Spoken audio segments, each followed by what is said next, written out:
মার্কিন চাপের মুখে এক হচ্ছে তিন পরাশক্তি চীন, রাশিয়া ও ভারত। আগামী সপ্তাহে চীনের থিয়েনচিনে আয়োজিত নিরাপত্তা সম্মেলনে একই মঞ্চে উঠবেন শি জিনপিং, ভ্লাদিমির পুতিন এবং নরেন্দ্র মোদি। কামরুজ্জামানের তথ্যচিত্রে বিস্তারিত জানাচ্ছেন সিথি জান্নাত। মার্কিন চাপের মুখে এক হচ্ছে তিন পরাশক্তি চীন, রাশিয়া ও ভারত। আগামী সপ্তাহে চীনের থিয়েনচিনে আয়োজিত নিরাপত্তা সম্মেলনে একই মঞ্চে উঠবেন শি জিনপিং, ভ্লাদিমির পুতিন আর নরেন্দ্র মোদি। অতিরিক্ত শুল্ক আরোপকে হাতিয়ার করে বিশ্ব বাণিজ্যকে হুমকির মুখে ঠেলে দেয়া মার্কিন প্রেসিডেন্ট ডোনাল্ড ট্রাম্পের কার্যকলাপের মধ্যেই শক্তি জানান দিতেই এক হচ্ছেন তারা।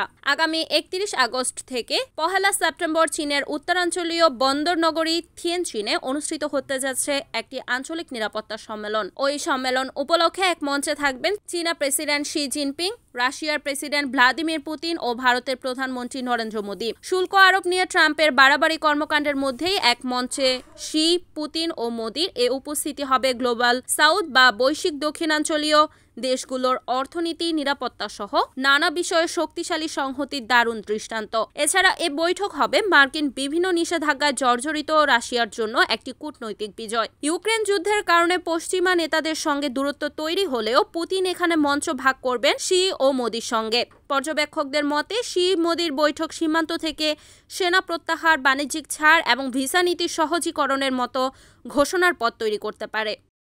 Desk news, NN TV।